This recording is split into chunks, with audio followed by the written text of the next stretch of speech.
simplemente el afrontar la historia como algo que merece la pena ser conocido y ser estudiado. La historia como verdad, no como mi verdad, sino como la verdad, ¿no? Como decía el poeta, ¿no? Tu verdad, no, la verdad, vente conmigo a buscarla, la tuya guárdatela. La verdad es un valor en sí mismo y es, no voy a decir que nos hace libres porque eso no es cierto, pero sí que produce una cierta satisfacción íntima y quita fantasmas. En cualquier caso, quita fantasmas el saber cuál es el eje de coordenadas en el que te encuentras. Por lo tanto, mostrarla a Martín Lutero en su contexto histórico, sacarlo de todo lo que se ha hecho en estos con la celebración, porque lo de Lutero se celebra, que han sido hagiografías de muy distinta naturaleza, desde las exposiciones que se han hecho sobre él, que todas es muy bonito todo lo que se muestra y todo perfecto y es todo tan aleccionador y tan dulce y tan rosa y tan en la idea de la tolerancia y la civilización y qué habría sido de la Europa occidental si no hubiese venido el luteranismo a liberarla de aquella oscuridad católica, ¿no? Pues esto ha sido la tónica de exposiciones, ha sido la tónica de publicaciones, pero con una excepción muy evidente, y esa excepción es el Reino Unido de la Gran Bretaña, el mundo inglés, ¿no? El mundo anglicano, los ingleses no tienen los complejos que tienen los católicos, no tienen para nada esos complejos. De manera que en esos 500 años no lo han celebrado estricto sensu, sino que se han dedicado a enseñar ese lado que aquí está de Martín Lutero y del luteranismo, que no es tan amable, ni es tan bonito, ni es tan divertido, ni es tan tolerante. Los ingleses no han tenido complejo con eso absolutamente para nada porque ellos no tienen complejos. No en este sentido, quizás tengan otros, pero en este sentido, desde luego, no tienen ninguno. Entonces ha estado muy bien la exposición que se hizo en el British Museum, enseñando, digamos, el caudal de imágenes que ese museo atesora de las que produjo Lutero en compañía de Cranach y de otros, de propaganda anticatólica, en fin, y en general anti todo. Porque Lutero tiene un lado anti muy importante. La historia, digamos, pues mencionaré algunos de los asuntos más significativos y luego ustedes, si quieren, me preguntan lo que quieran. Pero lo fundamental es que hay que entender que Martín Lutero tiene un contexto histórico, tiene un contexto político y social, sin el que es absolutamente imposible comprender cómo pasa de ser un hereje a ser un reformador. ¿De acuerdo? El carnet de hereje se lo quita a Lutero los príncipes alemanes y son ellos los que transforman esa herejía en una reforma. ¿Por qué? Pues porque Martín Lutero vive en un momento político muy concreto. O sea, hombres que habían hecho lo que Martín Lutero hizo y cosas semejantes habían existido en el seno de la cristiandad, digamos, en la Europa occidental, desde siempre. Herejías siempre hubo. Ninguna resultó ser tan importante porque ninguna gozó del apoyo político que tuvo Martín Lutero en las personas en aquel momento muy cuestionadas de los príncipes alemanes, de las grandes oligarquías que habían gobernado los distintos territorios del Sacro Imperio. Para entender esto hay que ver que aparece alguien que se llama Carlos V y que Carlos V es un emperador muy raro en el contexto de la historia de ese Sacro Imperio, porque es un emperador que tiene más poder que ningún otro emperador ha tenido en siglos, pero muchísimo más poder. Y ese muchísimo más poder de Carlos V le viene a la herencia de su madre, que es gigantesca también, y que le da una posición singular. Y Carlos V es un hombre también singular y concibe ese proyecto de integración de norte y sur que se llama la Universitas Cristiana. Es un proyecto prematuro de Unión Europea, pero no deja de ser un proyecto de Unión Europea. Ustedes, no sé quién recuerda, pero seguro que hay gente aquí que lo recuerda, que la primera moneda, que no llegó nunca a ponerse en circulación, que se llamaba el ECU, algunas las llegamos a ver, la imagen que tenía era la del emperador Carlos V en la cara. Y esto tenía un sentido. Claro que tenía un sentido, porque él había sido un precursor. ¿Cómo y por qué, digamos, no cuaja aquel proyecto de integración europea, de reconstrucción del Imperio Romano en el sentido amplio, incluyendo el sur? Pues no cuaja porque las oligarquías alemanas se niegan absolutamente a aceptar que aquel hombre, que para ellos no es más que un primus inter pares y no están dispuestos a aceptar que mande más o que tenga más poder o que cuestione su cuota correspondiente, Martín Lutero les ofrece, ¿cómo les diría yo?, la herramienta necesaria, o sea, es el argumento perfecto para encontrar un punto de confrontación que no tenga solución. Y en aquella época, digamos, la religión era ese punto de confrontación que una vez planteado, digamos, puede llevar a una conflictividad indefinida, ¿no? O sea que, digamos, suministra un material del que hay una demanda extraordinaria en ese momento. ¿Quién le compra a Martín Lutero ese material? Los príncipes alemanes, que son sus valedores, que son sus protectores y a los que él sirve a lo largo de los años con perfecta y absoluta lealtad, en todos los sentidos, hasta el punto, y detrás lo encontrarán, de aceptar la boda bígama del príncipe de Felipe de Hesse, digamos, con su primera esposa viva. Esto fue un escándalo sin precedentes, porque hasta aquel momento, y aunque otros digamos herejes o reformadores, como lo queramos llamar, habían coqueteado con el tema de la poligamia, este era, digamos, un punto central de la mentalidad cristiana, que el matrimonio que Jesucristo instauró era monógamo. En su momento, evidentemente, eso fue para la mujer una ventaja absolutamente extraordinaria, o sea, fue una gran liberación. Pero, bueno, pues de pronto hay príncipes a los que les apetece casarse más de una vez, ¿no? Y ahí hubo unos ciertos años de vagabundeo mental, y en un momento determinado, Hesse, que es uno de los príncipes más poderosos con los de Sajonia, se quiere casar con otra señora, y su primera esposa no está por morirse. Y esta segunda señora pues no acepta, digamos, una situación de convertirse en la amante visitada, sino que quiere una legalización, y Martín Lutero le fabrica una legalización a Felipe de Hesse, ¿vale?, para que se case, y eso es algo que históricamente cualquiera le puede... O sea, fue un servidor extraordinariamente leal. Proporcionó el material que los príncipes necesitaban para montarle al emperador Carlos V unas guerras de religión que luego finalmente terminaron dejando el Sacro Imperio a los pies de los caballos hasta la paz de Westfalia, ¿no?, y arrastrando a Alemania a una situación de postración histórica, de pérdida demográfica, etcétera, etcétera, de la que no pudo salir hasta el siglo XIX. Y claro, contar esto como una alegría, o como una liberación, o como una prosperidad, o como una tolerancia, pues es muy necesario proceder a grandes dosis de maquillaje y de acomodación de hechos del pasado, para que nos haya quedado a todos en el cerebro que lo que ocurrió con esa herejía que se transformó en reforma fue algo bueno para muchísima gente, o que vinculado al movimiento luterano y a otros movimientos heréticos en el mismo sentido, lo que le vino a Europa fue una gran liberación. No, antes de venir la gran liberación, que vino en general para todos, lo que vino fueron conflictos que dejaron miles, cientos de miles, y yo diría que millones de muertos en la Europa occidental, que produjeron una crisis demográfica grandísima, y que, a fin de cuentas, bueno, en el caso muy concreto de los territorios del Sacro Imperio, o sea, Martín Lutero, y lejos no se puede, o sea, no se puede llevar la explicación a otro sitio, es responsable de la perpetuación del régimen feudal, o sea, los siervos de la gleba, los regímenes de servidumbre, en los territorios del Sacro Imperio, cualquiera lo puede comprobar, llegaron vivos hasta el siglo XIX. O sea, en el siglo XIX, cuando hacía ya 4 siglos que en el sur de Europa, en España desde el XV, y en los territorios de Italia, etcétera, se había superado perfectamente bien el feudalismo, y sin que aquello provocara grandes crisis, la sanción teológica a la servidumbre feudal que Martín Lutero dio prolongó esta situación anómala durante varios siglos más. Por lo tanto, esa idea, que esta mañana un periodista me preguntaba, que el protestantismo trae prosperidad, no, antes de traer prosperidad lo que trajo fue atraso, y lo que trajo fue violencia, y lo que trajo fue empobrecimiento, pero clarísimamente.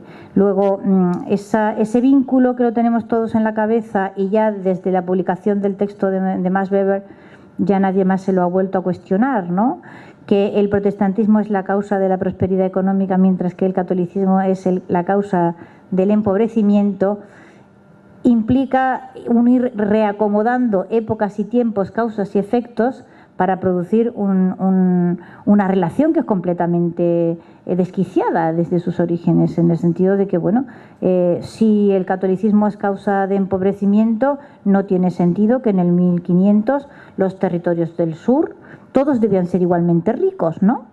Todos eran católicos, por lo tanto todos debían ser igualmente ricos. No es cierto, las zonas del sur de Europa eran muchísimo más ricas que las del norte, ¿no?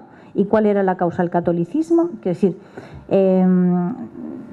la concurrencia de determinadas corrientes históricas o de determinados momentos con otros factores no significa que necesariamente sean causas y consecuencias, ¿no? Porque si la reforma, llamémoslo así, es la causa del... pues la riqueza tendría que haber venido de una manera más o menos inmediata, ¿no? Y en 1700 los territorios del Sacro Imperio son muy pobres y en 1700 casi todos los territorios protestantes son extraordinariamente pobres. Entonces, si esa es la causa, tendría que haberse producido antes, ¿no? En fin, ahí tienen ustedes ejemplos, pues desde la propaganda a favor del luteranismo hasta las muertes, digamos, de persecución religiosa, no solamente contra los católicos, sino de las distintas facciones protestantes entre sí, que se mataron con verdadera hazaña e interés, ¿no? Y ese mapa precioso, que durante un tiempo fue muy conocido y popular, y que hasta cierto punto fue la imagen del proyecto de Europa Unida de Carlos V, en el que Europa se llama la Europa Regina y aparece Europa representada como una reina. Si se fijan ustedes, el norte está abajo y el sur está arriba, y la cabeza es España. De ese mapa hay versiones por toda Europa. Carlos V lo promocionó y se transformó en una imagen que puede ser en las grandes bibliotecas europeas, lo tiene usted aquí, en la Biblioteca Nacional, pero también en la Nacional Francesa y en el British Museum, y en cualquier gran biblioteca que tenga una cierta antigüedad hay geografías en las que aparece ese mapa tan significativo. En la parte de atrás hay distintas imágenes relacionadas con la propaganda protestante y con ese mundo dual, según el cual, digamos, en el lado protestante lo que hay es orden, hay modestia, hay organización, hay laboriosidad, hay decencia, hay limpieza, mientras que en el mundo católico lo que hay es suciedad, torpeza, etcétera, etcétera, ¿no? No sé si los presentes me quieren preguntar algo. A mí me gusta hablar con la gente, pues será por los años que me he dedicado a la enseñanza. Si les parece, podemos entrar en un diálogo en el que ustedes me pregunten lo que más les interesa. ¿Alguna consideración sobre Lucas Cranach, pieza fundamental para el desarrollo mediático del protestantismo? Hay un artículo muy estupendo por ahí que se llama "Cómo Lutero se transformó en viral", ¿no? Y el proceso de viralización, perdónenme la palabra tan fea, tiene mucho que ver con el talento extraordinario de los Cranach, el padre y el hijo, y de su taller. Y es que Wittenberg se transforma con la protección del príncipe Federico y luego el príncipe Juan de Sajonia, que eran riquísimos. O sea, después de la confiscación de todos los bienes de la Iglesia, pues imagínese la riqueza absolutamente inconmensurable que tienen ahora mismo los príncipes de Sajonia. Wittenberg se transforma en un taller propagandístico y están extraordinariamente bien pagados. Bueno, los Cranach dirigen, digamos, la empresa, pero aparecen por Wittenberg y saben que van a ser bien pagados y que van a tener mercado, grabadores, impresores, etcétera. Es un mundo, es un pequeño mundo en ebullición, digamos, y lo que está apareciendo en este momento en Europa es algo inédito, pero que deberíamos estudiar. O sea, realmente está apareciendo el taller propagandístico, está apareciendo, digamos, la propaganda estructurada y estudiada para producir unos efectos a partir de determinados fines. Y en ese sentido no me bajo del burro. O sea, es un genio Martín Lutero. Supo rodearse de la gente adecuada, supo... algunas de estas imágenes, por muy terribles que puedan resultar, son espectaculares. Uno las ve y ya no se te olvidan jamás. Y evidentemente las ideas asociadas a esas imágenes que entran por los ojos de esa forma y que se quedan en el cerebro, tienen una potencia absolutamente formidable. O sea, con modestia también hay que... O sea, el hecho de que los españoles hayan demostrado una torpeza, no sé si llamarla genética o mental o no sé cómo llamarla, porque después de 5 siglos teniendo enfrente cómo hay que hacer las cosas, no haber aprendido nadie a hacerlas, es un mérito también, ¿no? Quiero decir, ¿son más tontos los españoles que los demás? No, digamos que no. Entonces, esta incapacidad absoluta, porque es para estudiarla, yo le he hecho mucha pensada a esto y no acabo de encontrarle una explicación. Es decir, que después de cuántos siglos de ver cómo funcionan estos mecanismos propagandísticos, los pueblos católicos hayan sido incapaces de absorber el funcionamiento, y de entre los pueblos católicos el español ya es una cosa absolutamente patética. La manera en cómo se maneja con algo que tiene ya 5 siglos de antigüedad, y la última crisis hemos tenido ocasión de ver, bueno, ¿qué les cuento, no? Todo el mundo sabe a lo que me refiero, ¿no? Otra vez y más de lo mismo, pero a gran escala. O sea, hay que ser humilde y estudiar la gran creación luterana, que no es la Reforma, la gran creación luterana, que es la propaganda, y a Lucas Cranach, digamos, como el capataz de aquel montaje grandioso, ¿no? Es una historia fantástica. Yo no lo digo sin ironía, la admiro profundamente, vamos. Me gustaría saber qué opina usted de Jacob Brugger.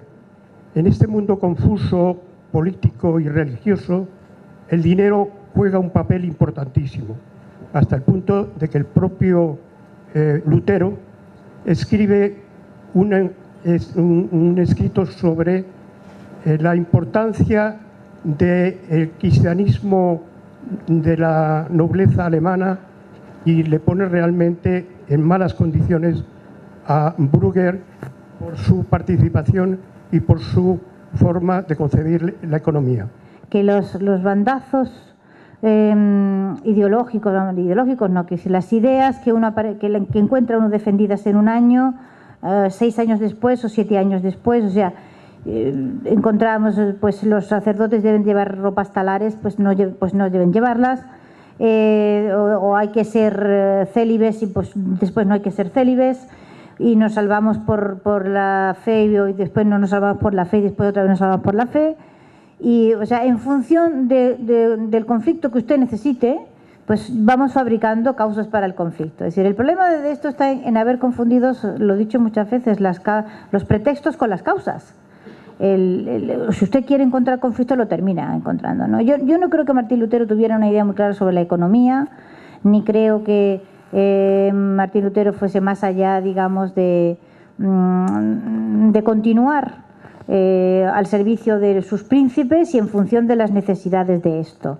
Y de la misma manera que no tuvo nunca una noción muy clara de los principios legales, ¿no? Y ahí detrás tiene usted, por ejemplo, la disputa con Tomás Moro. Bueno, es muy interesante la disputa con Moro y la disputa también con Erasmo de Rotterdam, pero la de Moro a mí me interesa más, pues porque Moro era un hombre de leyes, Moro era un abogado.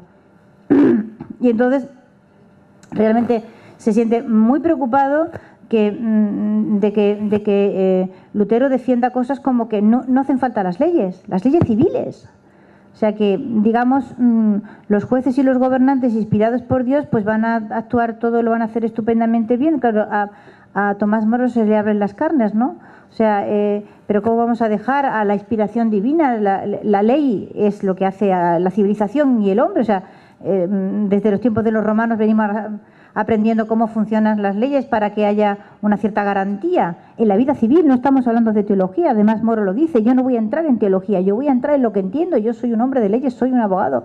Y este señor está diciendo cosas como que con leer la Biblia y que los jueces te estén inspirados, pues ya es suficiente. ¿Pero qué estás diciendo? Es decir, si no hay leyes, dejamos a los pueblos entregados en manos de sus señores sin que haya posibilidad. O sea, yo tengo la sensación de que en ese momento Lutero dijo eso, pero podía haber dicho otra cosa. No sé si me explico. En función de lo que en aquel momento el mercado pudiera demandar o las necesidades de sus príncipes fuese. Yo tengo esa sensación. Pero ha comentado ahora mismo que no entiende cómo después de 5 siglos, ¿no? Los católicos, el mundo católico no ha podido aprender las técnicas del mundo protestante, ¿no? Y yo creo que es fácil. En lo tocante a propaganda. En lo tocante a propaganda.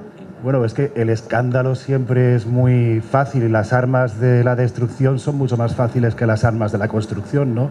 Ahí tenemos a, yo qué sé, Madonna escandalizando, o Lady Gaga, pues hacen mucho nombre y se llevan mucha gente de calle por eso, por el escándalo, que tiene un atractivo morboso siempre, ¿no? Bueno, lo que ocurre es que la realidad es la realidad. Quiero decir que cualquier tratadista militar le dirá que es privilegio del que ofende imponer las condiciones del combate. Y usted, si es atacado con armas químicas y se empeña en defenderse con espadas, pues allá usted con su espada. ¿Vale? Entonces, podemos aceptar que moralmente es cierto, que molesta. Nos molesta a nosotros, y solo a nosotros, curioso esto. Pero hay que aceptar también que el combate es con armas químicas y que si usted va al combate con su espada va a perder. Y ya está, perdemos sonriendo, nos sonriemos los unos a los otros, que bien estamos todos sonriendo, pero perdemos o no perdemos. No sé si usted, cuál será su pensamiento, si verdaderamente piensa que ha habido una contraofensiva de la Iglesia protestantizándose, en cierto modo, acercándose al mundo protestante, y al final la crisis es evidente, es decir, que desaparece. No sé si yo no sé por qué te tanto, pero yo no sé por qué quizá las armas de los otros son para los otros y no para los del otro lado, ¿no? En el momento en que vemos... Bueno, las armas del católico ha sido, mire, es público y notorio que yo no soy persona religiosa, ¿no? Y precisamente por eso estudio la religión desde fuera y las iglesias desde fuera, y es evidente para cualquiera, aunque sea solo en lo visual, que la Iglesia Católica se ha ido protestantizando con el paso del tiempo, desde el Vaticano II ya de una manera absolutamente evidente y total, y que la crisis de las iglesias protestantes, la crisis religiosa en la Europa occidental, por delante fueron las protestantes, pero detrás va la Iglesia Católica cuesta abajo y sin frenos, ¿no? O sea que tampoco imitando al protestantismo, pero yo no estoy diciendo, no digo, a ver si me explico yo en esto de la imitación. Y cuando digo imitar, no digo repetir lo que hacen, sino hacerlo, no sé si me explico. Es decir, la imitación no pasaba por repetir miméticamente, o sea, si no había que llevar las misas a los garajes, eso ha sido un error espantoso. Hay una frase genial de Boadella, yo la digo mucho porque es que es una de esas frases. Albert Boadella, como es un genio, de vez en cuando es capaz de sintetizar algo tremendo en una frase, ¿no? Y tiene una que a mí me encanta, que dice: yo no le reprocho a la Iglesia Católica que haya dejado de creer en Dios, lo que le reprocho es que ha dejado de creer en el teatro. Y lo que pues hay que echarle una pensada a esa frase, porque la destrucción del culto, que era el gran caballo de batalla del protestantismo, la destrucción de ese culto católico hermosísimo, bellísimo, etcétera, etcétera, fue verdaderamente, quiero decir, necesitó armas y bagajes, acostumbrar a los pueblos de Europa a un culto diferente, y que entraran a por uvas ahí, eso fue duro. Y que el Concilio Vaticano II después procediese él solo a esa destrucción, ya sin necesidad ni siquiera de invitación, pues es una... Pero yo creo que las cosas son síntomas más que causas. Yo creo que el Concilio Vaticano II no es la causa, yo creo que el Concilio Vaticano II es la consecuencia de andar con la moral tan baja como han andado los pueblos católicos más y más desde el siglo XVIII y desde el siglo XIX. Y entonces hay un momento en que cuesta abajo y sin frenos, pues estás dispuesto a cualquier cosa con tal de parecerte a los buenos, porque está claro que tú no eres de los buenos. Me gustaría que nos explicara esa lámina, que me parece bastante importante. Pues la lámina que hay detrás, o sea, es una de las poquísimas imágenes que se imprimieron en el lado católico explicando las cosas que estaban sucediendo con el luteranismo, ¿no? O sea, estamos hablando de una desproporción. Scribner, por ejemplo, que hace un estudio solo de la zona de Estrasburgo, censa del orden de 2.800 folletos en un periodo de tiempo, o sea, en vida de Martín Lutero. Bueno, pues, o sea, estamos en Estrasburgo, zona de Estrasburgo. Pues usted proyecte eso por todo el territorio donde hubo publicación de hojas volanderas, folletos, coplillas, en fin, de todo, porque realmente el pack, digamos, de propaganda era muy completo. Incluía desde obrillas de teatro muy simples que se hacían en las plazas, hojas volanderas con 4 versitos abajo, extremadamente infamantes, pero muy fáciles. Las canciones, por ejemplo, las canciones, claro, la mayor parte de las partituras se pierden, pero las letras se han conservado, etcétera, etcétera. Bueno, pues usted imagínese 2.800 y pico de folletos en esa zona, multiplique eso por años, y esto solo en vida de Martín Lutero, o sea, sale una cantidad absolutamente inimaginable frente a 200 y pico folletos, 283 me parece, folletos que salen del lado católico. Y este es uno de los pocos. Y es casi el más virulento y el más ofensivo. O sea, ves los folletos católicos y te da una pena horrorosa, porque dice, pero esta gente, Dios mío, se ponen a discutir teología. O sea, se ponen, ¿sabes? Es un folleto que a lo mejor en un número de páginas relativamente pequeño se pone a discutir lo del libre albedrío y no sé, como si eso la gente lo fuese a leer, ¿sabes? Cualquiera de las imágenes intoxicantes de Lucas Cranach que están en el otro lado son millones de veces más efectiva que cualquier cosa. Entonces, este es uno de los pocos ejemplos que hay de propaganda, todo lo virulento que fue el mundo católico capaz de ponerse es esto. Cuando vean lo que tienen al otro lado de atrás, pues ya se hacen ustedes unas ideas de la diferencia de potencial, digámoslo así, ¿no? O sea, lo que representa es a Martín Lutero arrastrando los bienes de la Iglesia, ¿vale?, en una carretilla, y detrás va su mujer, que fue monja, Catalina de Bora, con el perrillo. Los rostros son los príncipes alemanes, o sea que está bien captado, el asunto está bien captado, y otros son Melanchón, Martín Bucero, etcétera, digamos, el cuerpo de diáconos que con Martín Lutero fueron el think tank, digamos, de aquel invento, ¿no? Y esto fue lo más que la Iglesia Católica atinó a hacer. Bueno. Las consecuencias de la diferencia de desarrollo, al menos moderno, no ya digamos en otras épocas, otros siglos, como ha manifestado, entre el mundo germánico luterano y el mundo del sur, el mundo de raíces más católicas, en cuanto a desarrollo y demás, tiene que ver bastante con el papel de la Inquisición.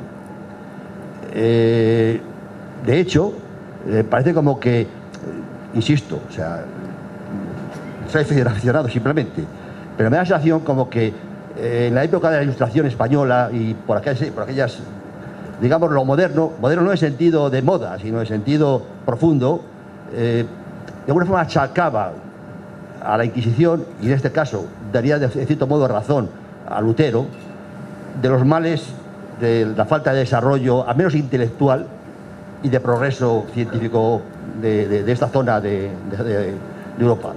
La riqueza de España como sociedad no ya... ¿Qué se refiere a la desmembración del Imperio Español?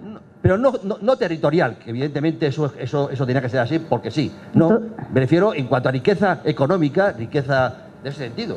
¿Pero en qué año, en qué siglo, en qué momento? En el siglo XIX, por ejemplo. En el siglo XIX. Por ejemplo. En el siglo XIX, evidentemente, esta tierra, como todas las que formaban parte del Imperio Español, atraviesa por un periodo larguísimo de conflictividad, que es algo que cualquiera que estudie las vidas de los imperios sabe que sucede cuando un imperio se desmembra. Váyase usted a los Balcanes, por ejemplo, y verá que no han conseguido estabilizar los territorios desde que el Imperio Austrohúngaro y el Imperio Otomano se vinieron abajo. Todos los territorios, eso es la Edad Media en Europa Occidental.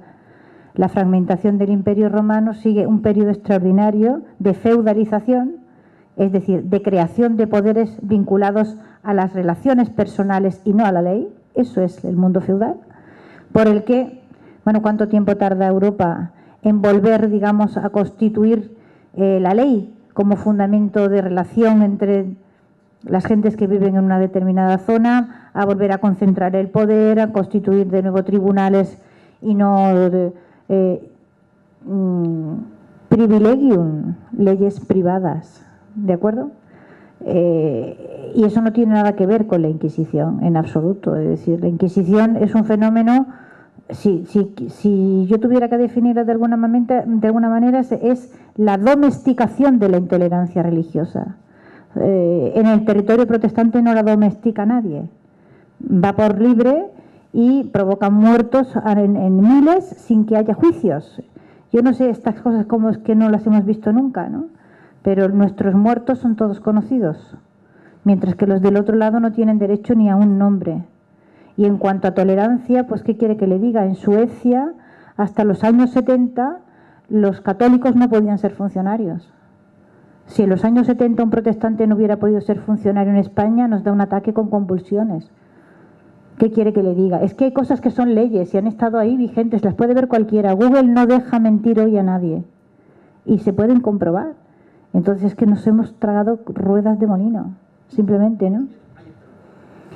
Yo no sé si hay esperanza. Yo estoy con doña Carmen Iglesias, que me dijo una frase que desde entonces la ando repitiendo como un mantra: la lucha por el pasado es la lucha por el futuro. Todas estas cosas que está usted diciendo y que dice maravillosamente en su libro, que tengo que decir que soy su fan. Gracias. Pues yo las he mamado, tengo 46 años y nada de lo que he leído me ha sorprendido.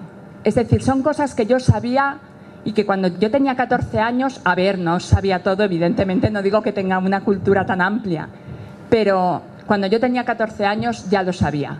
Y lo que me sorprendía es que nadie más lo supiera.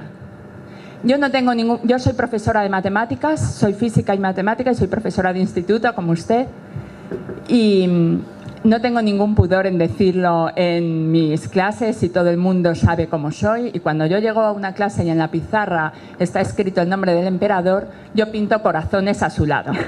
Así soy. No vamos a hacer pegatinas con Carlos V, ¿eh? Bueno, pues... Sí, porque pues Carlos V es un poco...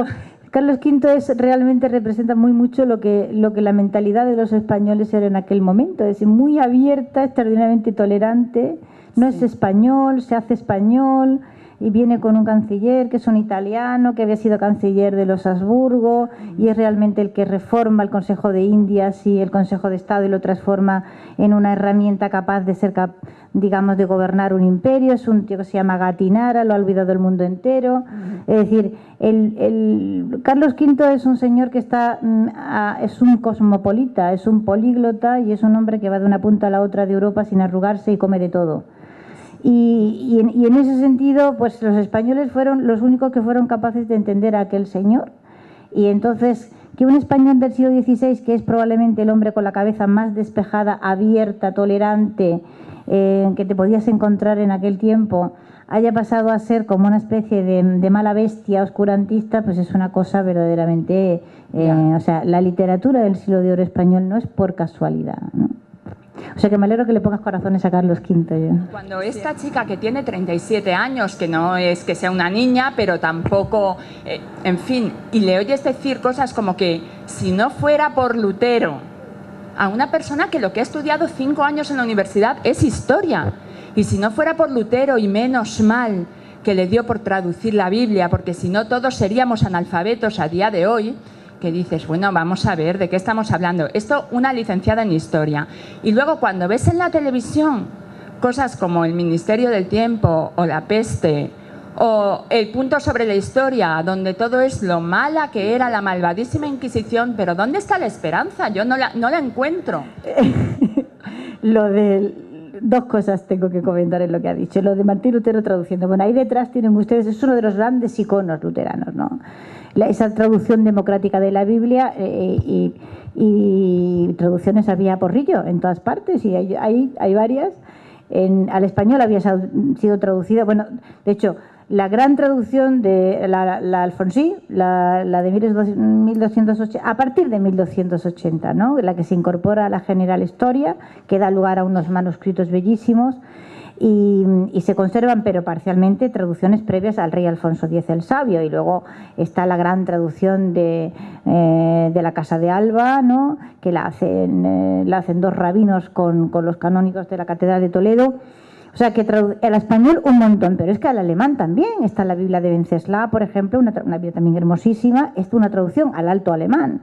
Y luego están las Biblias Pauperum. Claro, es que la Biblia era muy cara y no, todo el mundo no se la podía comprar. Y entonces lo que se hacía eran unas ediciones, así un poco en plan tebeo, para entendernos, y baratas, para que la gente las pudiera tener. Ahí tienen ustedes detrás una Biblia Pauperum en alemán. Por tanto, lo que Lutero hace lo habían hecho todo el mundo muchas veces y no había supuesto ningún conflicto ni había nadie muerto por aquello. Lo que no se podía, pero tampoco en territorio luterano, era que cada uno tradujera como le diera la gana, ¿vale? Eso es una precaución que se ha tenido con todos los textos que son importantes, con los textos sagrados, pero también con Homero. O sea, no cualquiera traducía a Homero, ni estaba preparado, ni se le autorizaba. ¿Por qué? Porque era un texto muy importante. O la Eneida. O sea, que los textos, digamos, fundacionales de nuestra cultura, de nuestra tradición, Platón, Aristóteles, etcétera, a cualquier pelagatos no se le autorizaba a imprimir eso era de cajón. Y entonces, tampoco en el territorio luterano ni en el territorio protestante se ha podido traducir la Biblia como le ha dado la gana a cada uno. Eso es evidente. Por tanto, tenemos una especie de descomposición factorial de los elementos en los que lo ocurrido muchas veces se transforma en algo absolutamente excepcional, no se ve por qué, y lo que, dependiendo de dónde ha ocurrido, adquiere un valor u otro, ¿no? Eso es una cosa totalmente... Bueno, ya está, ahí está detrás, punto, la puede ver el que quiera. Y lo de la universidad, hija mía, ahí nos duele. Vamos a ver, la universidad ha ido desde que el régimen autonómico se impuso en España, convirtiéndose en la trinchera de las versiones de la historia de España que se escriben para justificar la existencia de las autonomías. ¿De acuerdo? Y entonces esto ha ido a más y más y más, hasta el punto, digamos, de que, claro, lo que sale de las universidades termina plasmándose en los libros de texto. A modo así de comentario inocente diré que el 85% de los libros de texto se imprimen en Barcelona y etcétera, ¿no? Y entonces, evidentemente, ese es un frente tremendo, o sea, ese es un frente de reconstrucción que va a costar muchísimo tiempo de volverlo a encauzar, porque lo que tenemos es, pues, libros que ustedes aquí estudian, la flora y fauna de Madrid, que es fascinante, y las cuencas de los ríos, que desde los tiempos del catapún chin chin ya estábamos de acuerdo en que había que estudiarlas como un todo unitario, pues ahora las hemos fragmentado y cada uno estudia un cacho de río y nadie estudia el río completo. Quiero decir, vamos a ver, que esto es un disparate total y que este disparate total está argumentado pues porque cada autonomía gestiona una cantidad enorme de dineros y cada uno se ha atrincherado en ellas, dispuesto a disfrutar de su pequeño taifa a como dé lugar, y entonces o sea, es un problema muy serio, no el de Cataluña, sino el de la estructura territorial, que es muy grave, y como todo el mundo que busca una justificación política tiene el mal gusto de ir a la historia a buscarla, pues ha habido que ir reconstruyendo. O sea, yo hablo de mi territorio, ¿no? Y a nosotros pues se nos ha llenado Andalucía de lunas moras subvencionadas de repente, y salen de las universidades unos textos que dan pánico, porque parece que nunca nos invadieron los moros, sino que lo que nos invadieron fueron los españoles, bendito sea Dios. ¿Y por qué? Pues porque ese es nuestro hecho diferencial. O sea, nuestro hecho diferencial es al andaluz. Luego tenemos que construir un al-andalus mitificado, ¿entiendes? Esto era maravilloso, todo eran chorrillos de agua, ¿entiendes? Y una cosa estúpida, y jardines, y estábamos todos viviendo en Alhambra. Hasta que llegaron esos bárbaros castellanos, ¿comprendes? Y se acabó la diversión. ¿Qué vamos a hacer? En fin, esto hay que echarle sentido del humor, porque como no nos riamos, sucumbimos a la desesperación. Y eso, amiga mía, no. La desesperación es mala consejera. Ahora mismo, digamos, como los movimientos, esto que estudia la teoría del caos, ¿no? Que empiezan las espirales a funcionar. Bueno, esto hay que dejarle su tiempo de fermentación, y hay que el español es lento de reacciones, ¿vale? pero demuestra una capacidad de resistencia absolutamente fenomenal. O sea que esto tardaremos, pero no hay que no cunda el pánico para nada, porque entre otras cosas, si tú decías, no, es que no hacemos ninguno nada, no, hacemos todo, porque esto es, digamos, ¿qué es lo que ha impedido que haya habido males mayores, considerando que tenemos una clase política que en general, ¿vale?, vive en una realidad paralela? Pues esa especie de cuerpo de resistencia.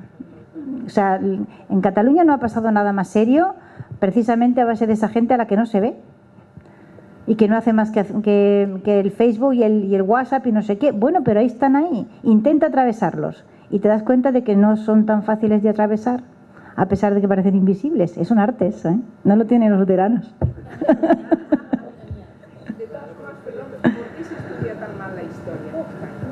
Porque la historia de España es una historia que es un caballo de batalla desde hace muchísimo tiempo, no solo dentro de España. O sea, la historia de España es un caballo de batalla desde los tiempos del luteranismo. Es decir, usted tiene que una parte grande de la Europa occidental ha construido el relato favorable de sí misma alrededor del relato desfavorable de lo que fue ese imperio. O sea, usted es un pilar ahora mismo en la autoestima de los ingleses, aunque no lo sepa. Nadie va a hacer, yo no hago más que decirlo, por favor, que alguien haga, porque no me da tiempo a todo, una tesis doctoral sobre la hispanofobia en los libros de texto. Entonces usted se encuentra cosas absolutamente fantásticas en los libros de texto, no los españoles, eso por supuesto, pero los ingleses, por ejemplo, en el libro de cuarto, con 9 años, cuarto y primaria, en un libro, digamos, que es algo así como ¿cómo se llama esto? No sé qué del medio, conocimiento del medio, en una asignatura que es parecida al conocimiento del medio, que es como una ensaladilla donde hay geografía, historia y todo ahí mezclado en naturaleza. Bueno, pues en ese libro de conocimiento del medio, entre la explicación de los climas y la diferencia que hay entre el espacio habitado y deshabitado, la ciudad, el campo y el campo cultivado o no cultivado, en medio está lo invencible. ¿Qué quiere que le diga? Y las 2 páginas, dos páginas estupendas. Es uno de los libros más populares que más se venden para cuarto de primaria. No dice ni una sola verdad. Ni una. Y claro, como ocurrió con eso, hay un editorial del Times que es genial. Cuando Geoffrey Parker publicó su trabajo sobre la Gran Armada, y el editorial del Times salió después de la presentación del libro, y era muy sincero, me encantó, ¿no? Está fenomenal, porque dice, nos da exactamente igual lo que diga Parker. O sea, para los ingleses no importa absolutamente nada cuál fuese la verdad de lo que allí ocurrió. Lo importante es lo que mentalmente nosotros hemos hecho con eso. Más razón que un santo. O sea que no es solo un problema que la historia está mal contada en España, sino que es que está mal contada y luego ya nosotros, en nuestro, digamos, pequeño problema particular, se ha convertido la historia de España en un campo de batalla ideológico, y como el campo de batalla ideológico ha tenido siempre ese matiz, que un poco también se da en el resto de la Europa occidental, pero en el caso de España es muy claro, que las tendencias centrífugas se apoyan en ese relato nefasto de la historia de España para justificar la destrucción del país, ¿no? Y entonces esto hace un daño enorme aquí, ¿no? Y es increíble que con ese lastre que venía del 19, yo no sé cómo llegamos a la transición, yo era muy chica, yo no me acuerdo, pero no puedo comprender, o sea, el poco aprendizaje sabiendo lo que ya había ocurrido una y otra vez y en qué peligros esto había puesto al país, crear una estructura territorial que sirva precisamente para que en ella se atrinchere todas las tendencias disgregadoras que hay en el país. Porque el problema que España tiene ahora mismo es que los recursos del Estado están puestos al servicio de aquellos que quieren la destrucción del país. Es un disparate.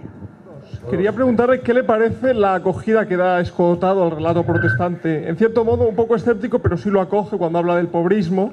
Luego, ¿qué nos puede decir de la Andalucía romana? ¿La qué? Romana. Romana. La que no es mora. Bueno, yo estoy trabajando ahora sobre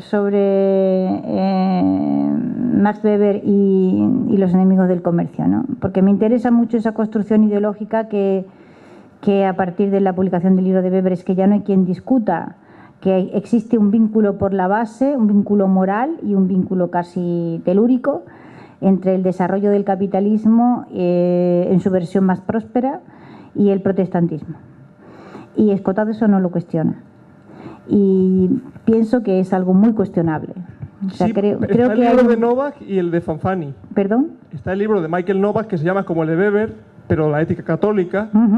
Y luego el de Fanfani, el catolicismo en la génesis del capitalismo. Sí, pero verá usted, hay varias... Es que esto es muy difícil de explicar aquí en este contexto. Hay un problema que tiene que ver con el desarrollo económico y las teorías económicas que acompañan a esos desarrollos económicos. Esas son dos cosas completamente distintas. Si usted las confunde, termina embrollando unas cosas con las otras. Pero claro, teorías económicas tendrá cualquiera las que tenga, pero el desenvolvimiento económico que en cada territorio o en cada época se produce, eso es otra cosa completamente distinta, ¿no? Y entonces, usted no puede pensar que donde hay teorías liberales, lo que se desarrolla es una política liberal, ¿no? Usted tendrá que ver la política económica que se sigue en esos sitios y ver cómo funciona en cada caso. Y luego está, o sea, ay, qué difícil es esto, vamos a ver. Las palabras son peligrosas, ¿vale? Las carga el diablo, son herramientas letales, pero absolutamente letales, ¿no?